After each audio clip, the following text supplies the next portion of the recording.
What's up, everybody? Welcome to another episode of On Your Guard. This is episode 18 now. Sorry we're a little bit late. We have a little technical difficulties, but nothing that we couldn't take care of. So we're 15 minutes late, but the content is going to be amazing, so we're glad that you stuck around and are tuning in now.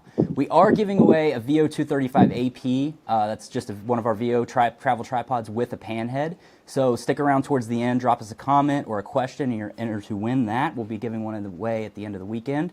We are talking to my friend, awesome director of photography, photographer, just editor, colorist, amazing dude, extraordinaire Dan Newman today. It's going to be awesome. He has a lot that he's going to enlighten us on. He never sleeps, he does everything, and he does it amazingly. So we're going to show you his reel from last year, give you a little feel for what he does. Check it out.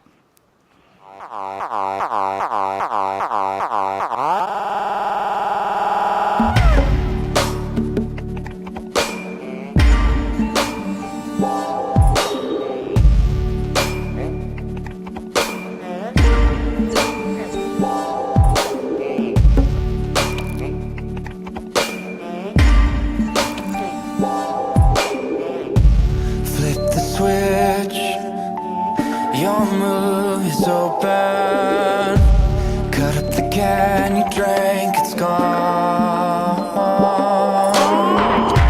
Watch us slip into the wrong world. Watch as your eyes fill up with blood.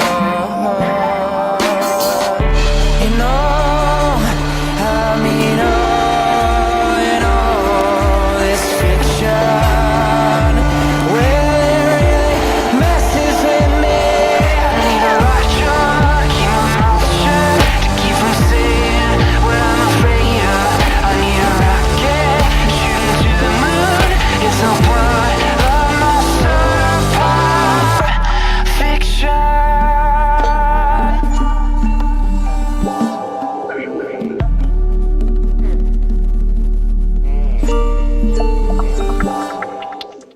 So that's a little bit about Dan. Dan's awesome. I am not very proud of that. It's a year ago, but I've made 100 to 150 videos since then, and that is not something I'm stoked on. So to us normal folks, Dan's work in the 2016 reel is amazing. But to Dan, who has just, I mean, this guy has blown it up since then. He holds his work to a little bit of a higher standard. So we all felt like that would be an awesome place to start the conversation, just talking about like progressing and moving forward and always seeing, you know, constant progress in your work. So let's start out. Let's just get a little bit of background. I've known Dan for like, I don't know, like 9 years now or something like that. Something like that, yeah. I feel like we've kind of grown up in the industry together, and even though we kind of on different paths, we always kind of circle back around and have just always been in each other's parallel lines. Yeah, totally parallel. Yeah. So the crazy cool thing about Dan is, and I'll let him explain all of this, but kind of a college dropout. Not that story's fun, but maybe we can get into that another time. But like, this guy is like completely self-taught. He is just an amazing video guy, amazing editor, colorist. He's taught himself all of this stuff. Amazing photographer, so like just adapting to everything that he needed to stay a creative in the industry. And I feel like that's where I've always looked up to you for that, just like your ability to adapt and just move forward and everything. So I guess just give us a little bit of a 2-minute background where you come from. Oh, 2 minutes. Okay, that's a lot to fit in 2 minutes. I know. Hit the high notes. Yeah. Okay. So I went to college. I went to college for electronic media and fine arts. Did that for a bit. I started in computer science, switched to electronic media and fine arts, and then going into my senior, like graduating semester, I had 12 credits left. Still have 12 credits left to this day. I got a feature film offer to shoot a documentary behind the scenes of the feature film. So that was going on simultaneously with finals. I told my professors, they said, are you crazy? You don't have a degree. Just go do it. If you're getting these opportunities, it's $15,000 for a month of work. Take a leave of absence from school and go do this. So I took a leave of absence from school, dropped out, and the producer, the director just ghosted me. and I had nothing. I didn't want to go back to school because I wanted to kind of like prove myself. So I spent the next year just building up my portfolio, shooting free stuff for like a YouTube artist that was kind of like on the kind of up and coming at that time, and then did some stuff for like Chick-fil-A, and just kind of like just tried to find different avenues of income and different ways to survive without having to go back to school and get that degree. Right. So I spent that next year kind of just doing my thing, working off of Craigslist, like just anything I could get just to get my feet wet. And I spent that year building up my portfolio, creating a demo reel, and then a year to the day, literally like day/week, I had a sit-down meeting with the branding company or the marketing company that managed Mars Chocolate, which is Twix, Snickers, Skittles, which it was like kind of a network thing, family, friend, hookup, and just a conversation that was had. And sat down with them at P.F. Chang's, and then this is the first time I met them. They were scouting my stuff, and sat down with them and like, hey, how fast can you get your vaccinations and your passport? We want to send you to Indonesia in 2 weeks to cover, like, kind of film some stuff on the ground with the cocoa beans, cocoa farms, and kind of show what it's like over there and where everything's sourced from. Right. I'll premise I did not belong there at that time. I did not belong doing that kind of job at that time. Yeah. I regret it. I mean, it was a lesson, it was an experience, but that kind of sort of put me on the map as far as like doing corporate work and understanding how those kind of clients work. But my skill level was like that of, a middle schooler. Right. Like it was just in my mind now, it's like, I wish I could go back and do it again. Well, you've come a long way since then. So I feel like it's interesting looking back and seeing like imagine like if you were in that position now, like everything that you would have done differently. And then like obviously the finished product that you're going to deliver them is going to be just, but I mean, I'm sure they were happy with everything that you gave to them. So they were thrilled. Yeah. They were thrilled, which in my mind now, I'm like, I just wish I could just prove myself again. Show more value than, so I went here. But everything happens for a reason, and it's kind of just this constant, within the freelance world, this constant like stepping stone kind of one thing after another. So I did that. I worked for Mars Chocolate for a year and a half, 2 years freelance, traveling the world, traveling the U.S., doing stuff, kind of a lot of internal work for like their factories and employee recognition and little expos that they would have to kind of just focus on the brand internally and make sure that their employees felt like valued. Sure. So I did a lot of that, and then that like dried up, and it was kind of like a little gray area. That was like pure freelance. I didn't go back to school. I didn't like have a full-time job, and then that dried up. I was making a lot of money, and I also was very irresponsible, didn't know how to manage it. Right. So I just kind of like blew right through it. And then I was like, okay, I have to like be an adult, and this is sad. So I applied to like 50 or so different jobs across the U.S. because I was just like, now this is like a fresh starting point. If I really want to get a job and get a 9-to-5, I want to try and go work wherever I want to, like whether that's California, whether that's Michigan, whether that's Florida, wherever. And took a job offer from the University of Michigan, the health system there, and did their video content for 2 years.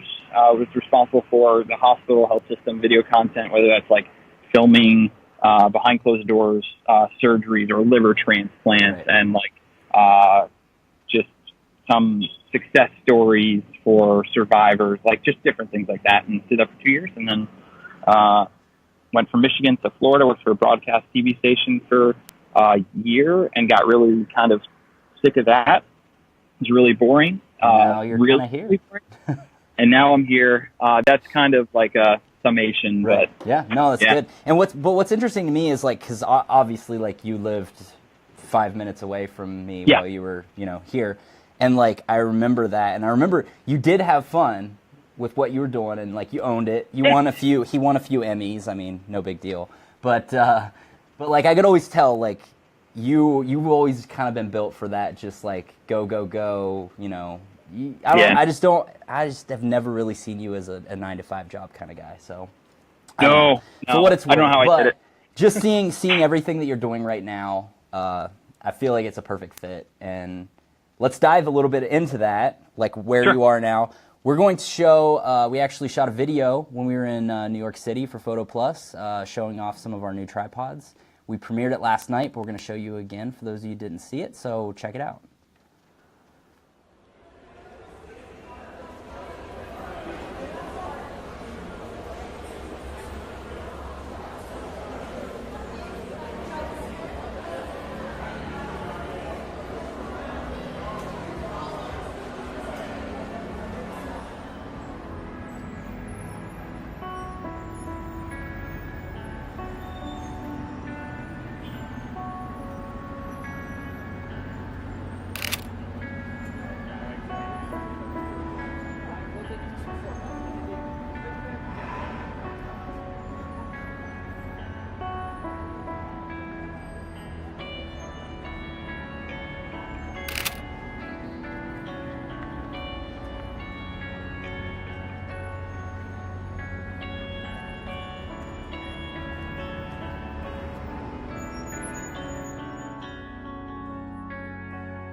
Everything looks better in slow motion.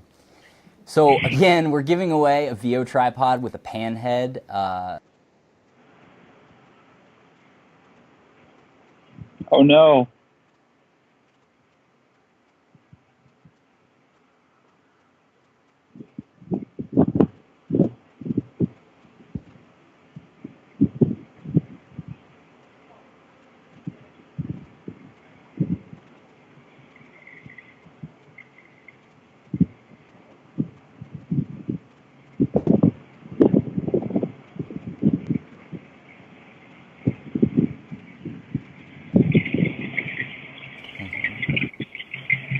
So we just broke the internet, I guess. Totally broke it. Anyway, so we're giving away a VO235 AP with a pan head. Just drop us a question or comment to win. But we also have a ton of fall promotions going on right now. A ton of tripods and camera bags. So go to vanguardworld.us and check out our promotions. So back to you, Dan.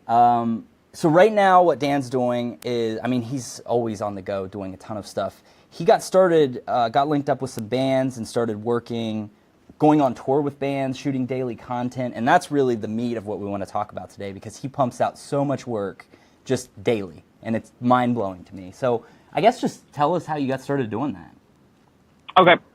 So I started, I've always kind of been within the music scene. That's how we met, just the connection with bands and stuff. I moved to Florida.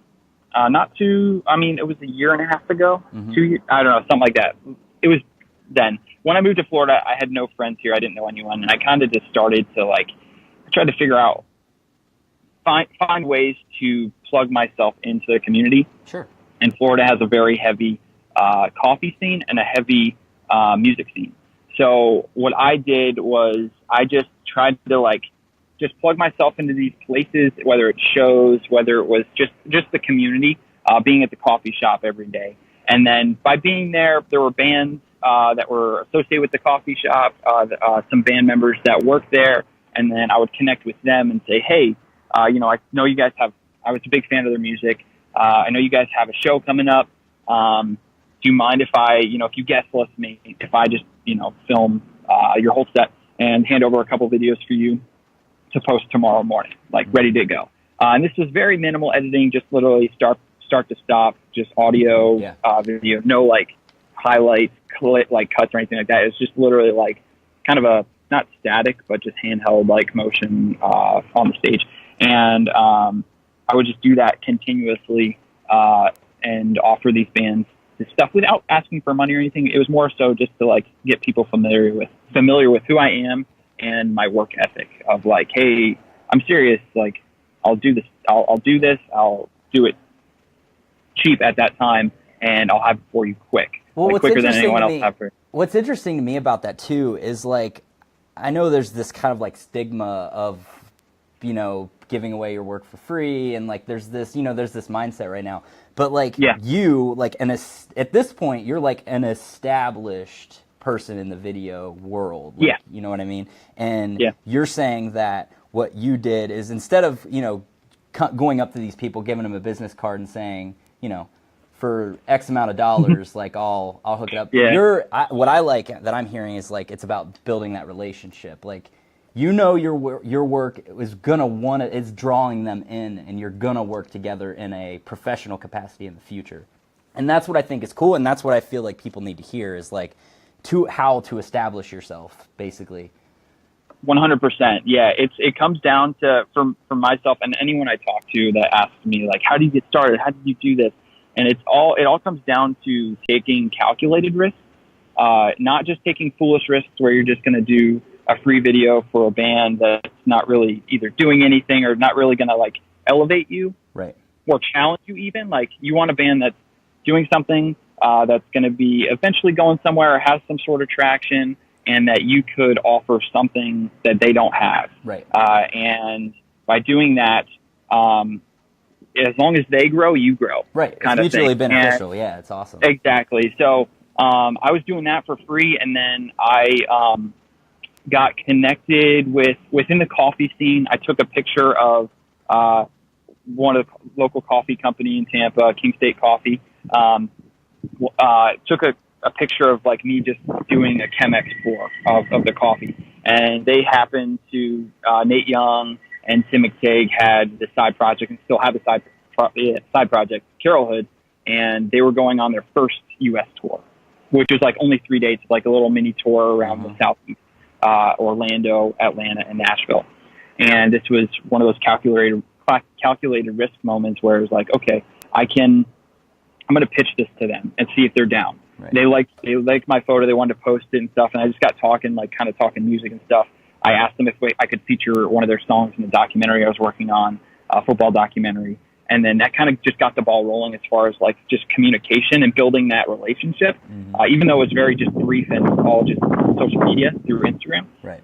And then we basically, talks were happening with this tour. And then once it got closer and closer, I was just kind of like shooting random stuff with my drone and then created a little like tour promo for them, like just this like really weird abstract thing. And they posted it on their social, and I was like, okay, cool.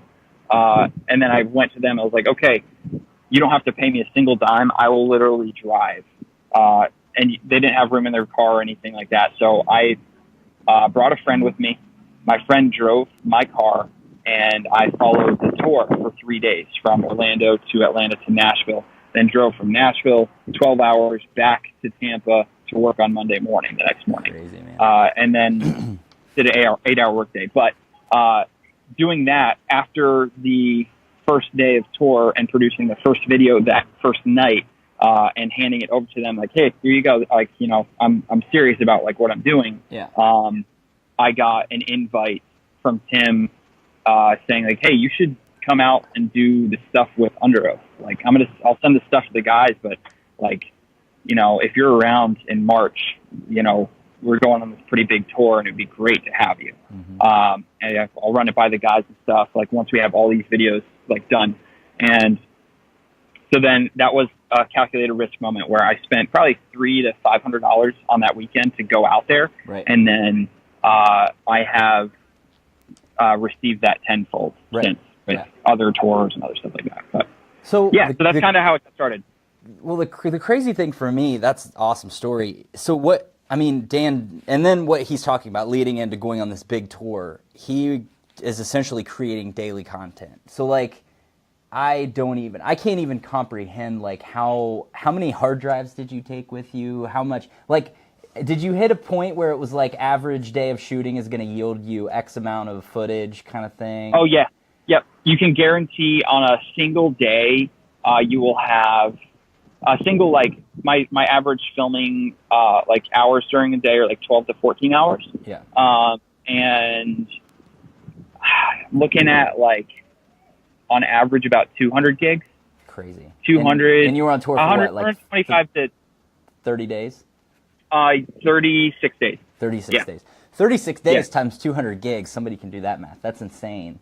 Yeah. So how did you get into that mindset of, or that flow? Obviously, like towards the end, I'm sure it got easier, but like the thing that's interesting to me is, I mean, I come from this huge music background. I've always been a fan of music. So the concept, which I don't really think has been done to this extent before. I mean, somebody's maybe done it somewhere, but like on a well-known band in the situation that you were in, like he would basically take a day, say the band's in Boston.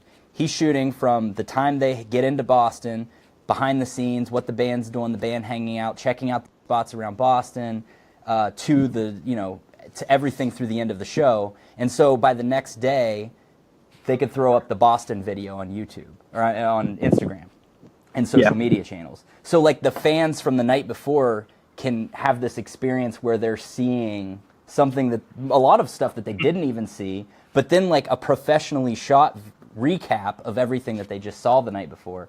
I mean, they had to see like a huge, awesome response from that, right?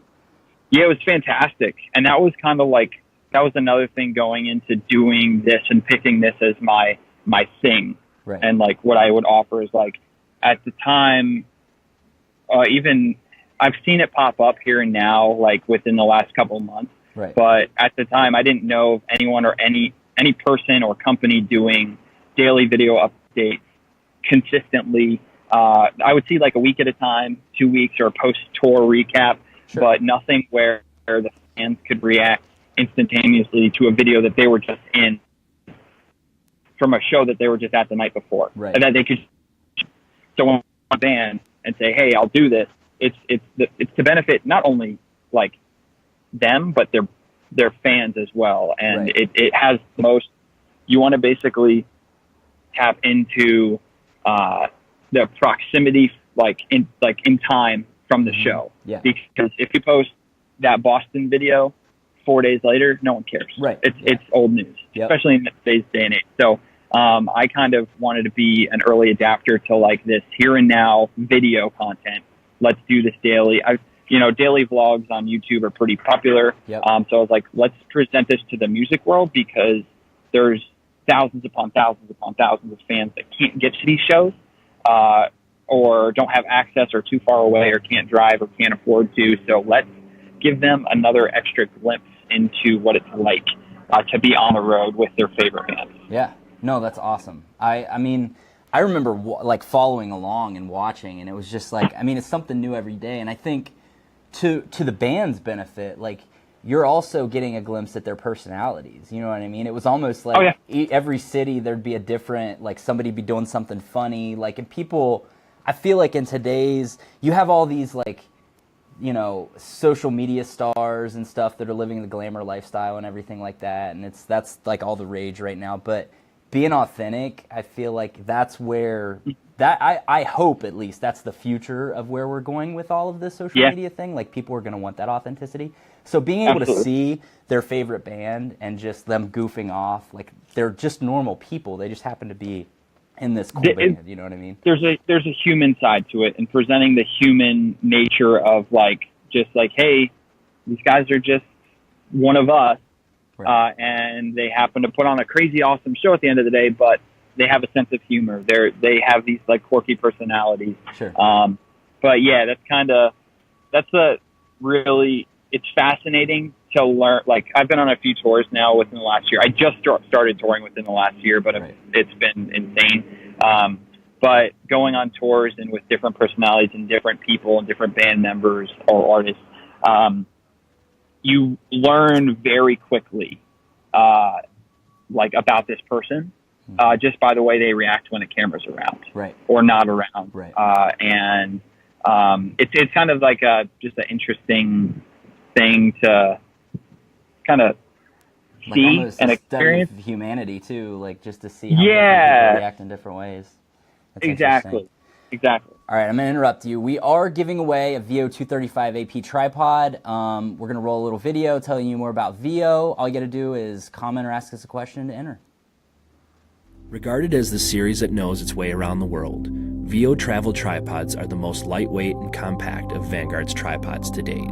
The VO tripod collection is the industry's first traveler tripod with the all-new patented rapid column rotation feature, allowing the tripod to fold into a super compact travel size while helping you set up and take down more quickly. To learn more about VO tripods, visit vanguardworld.com.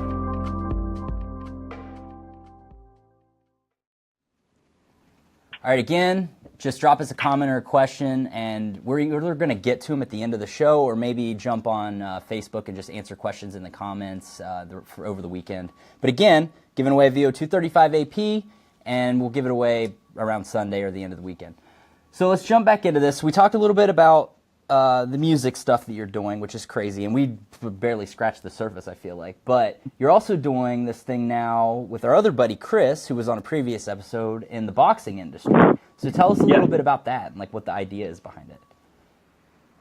So right now we're working on this boxing series. I'm a big fan of MMA, so like UFC and everything. And they have this series called Embedded. And so I wanted to bring that.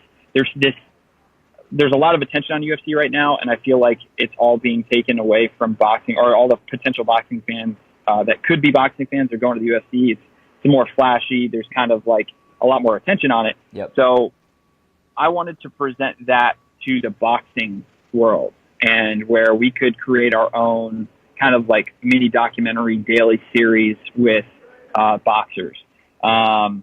Now, the videos that I just recently shot were separate from what I'm working on with Chris here. Right. Like two separate entities, kind of.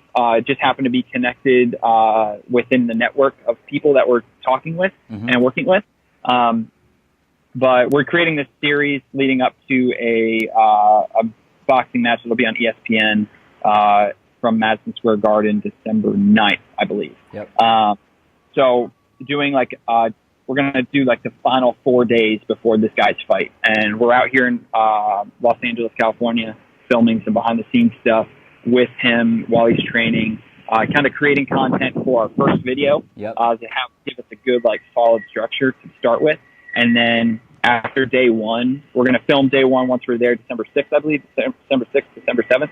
And we're going to pump out my kind of like band ready sort of like band format daily content, and just have this story build up to the moments where he's walking out into Madison Square Garden. So that's kind of what we're working on here right now.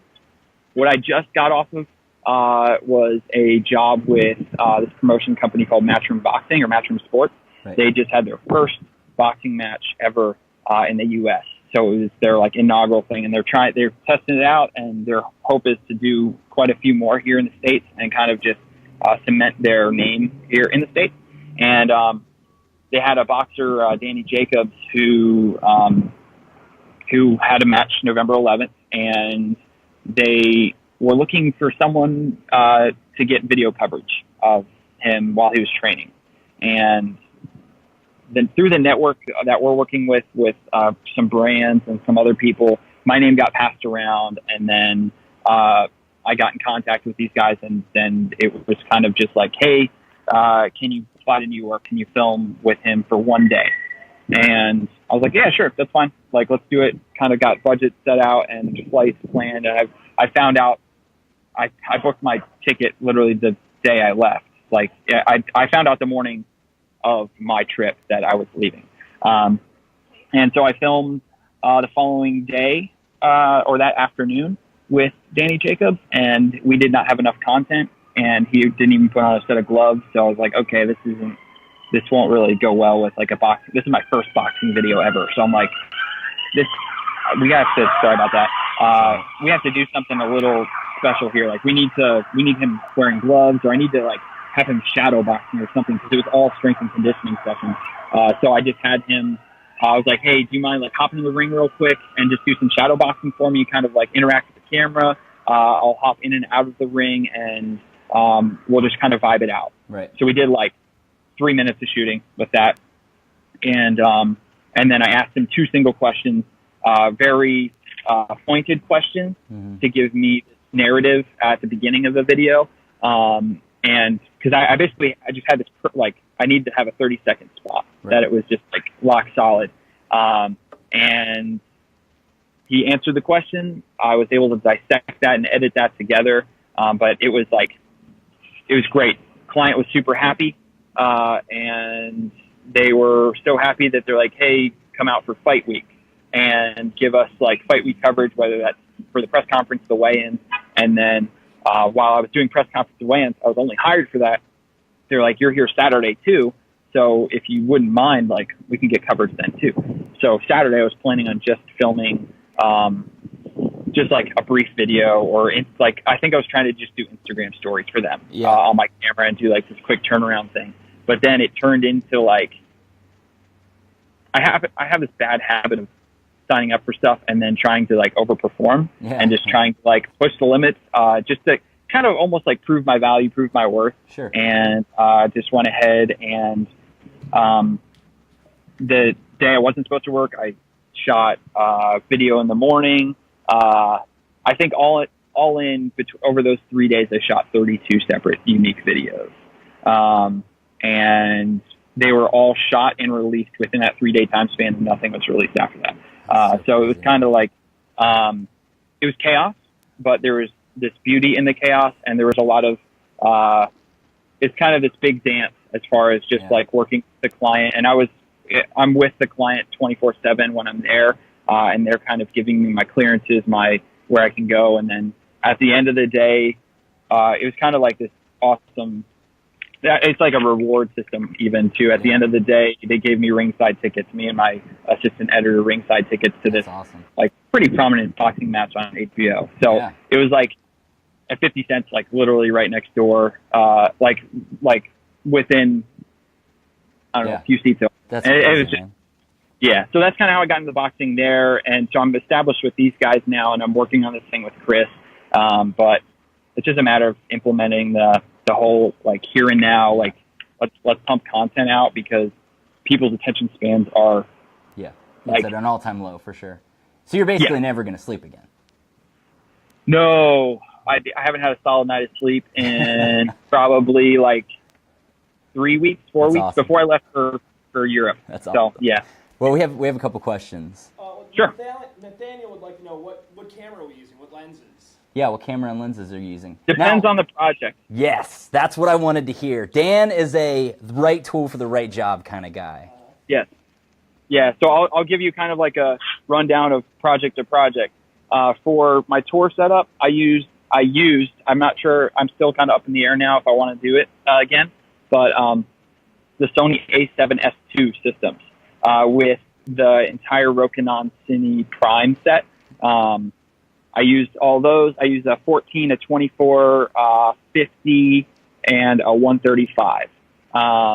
And that's for my tour setup. For my boxing with Matchroom, the Danny Jacobs stuff, I used for the promo that you might see here. I'm not sure if you're going to see it or not. I shot that with the Sony A7S as well, A7S II. But all of the press conference, the fight week, the leading up to the fight, all the Instagram stories I did, I shot that with the C100 Mark II, the Canon C100 Mark II. And that's kind of very much, it's a cinema camera. It's kind of fit for that job, fit for that look, and I honestly fell in love with just that in that format, in that boxing format, in that world, using the Canon systems there. And then right now on this job leading up to Madison Square Garden and then a few other jobs, I'm using the Fujifilm X-T2 as well, Awesome. shooting in 4K. So yeah, it spreads the board. I'm not married to anything, but it's kind of whatever fits the job. I like it. I like it. Great answer. Another one. Dave wants to know, are you shooting stills and video? And then a follow-up question from someone else. Favorite music video you haven't made? Did you hear that? Favorite? Ooh, that's a good one. Okay, so yes, I'm shooting stills as well. We're heavily focused on video here, but I shoot like branded content, branded like stills for clothing companies, for watch companies, and I also shoot stills for the bands when I'm on tour with them, just kind of behind the scenes stuff. I take a break from shooting video. There's a lot of video content, so I usually take a song a night where I'll just go around and shoot photos, just so we have photo content to balance out the video content. And favorite music video I haven't shot. I'd have to say, oh man, that's tough. There's so many. So many. I would say I'm going to go with a universal, any Donald Glover, Childish Gambino music video. His answer. stuff is absolutely brilliant. Yeah, that's a good visually stunning. But yeah. Any other questions you want to get to? Do you find that you're your own biggest critic? Like Leanne wants to know, she says the clients are happy, but you can only see how the end product could be improved. Are you your own worst critic? Yeah, pretty bad habit of mine. I would say I'm my own worst critic. Like there's always something I could do better. There's always something I could change. And there's always the tool that I wish I had on the job or after the fact. Like, oh, this would have made it a little better. This made it would have looked a little cooler with this or that. But yeah, clients are usually like stoked and really happy. But at the end of the day, it's like I'm just trying to. I think the second that you settle and you say, I did a good job, is the second that you're falling behind and a million other people are passing you. So, there's not a moment where I'm like, yeah, I made it. Like there's no time for that in this industry because, you just kind of always have to be sharpening your tools and sharpening your eye, with absolutely everything. So it's never good enough in my book. I don't think we could end it a better way than that. I mean, we went a little over time today, but a lot of awesome information. Thank you for joining us, Dan. Thank you for having me. Where can we find you? On Twitter and Instagram? I know you're Dan Newman DP. Yeah, Dan Newman DP on Twitter and Instagram. I've been trying to kind of just stay active on Twitter. That's kind of my go-to, on the plane, just traveling. It's quick and easy. I'm on Facebook too, but that's more personal. But my website, I haven't been able to update in a while because I've been kind of tied up, but a little bit, yeah. My website is danewm.com, and so Twitter and Instagram are probably the best avenues to contact me. Follow along with Dan, Twitter and Instagram. Check him out. Thanks for joining us again. Thank you, Dan, for taking. Thanks for time. having me. Thank you so much. Pioneer of the industry over here. So anyway, giving away a VO 235 AP. Just drop us a comment, and we'll jump into the comments and answer any other questions we didn't get to. We'll see you next time.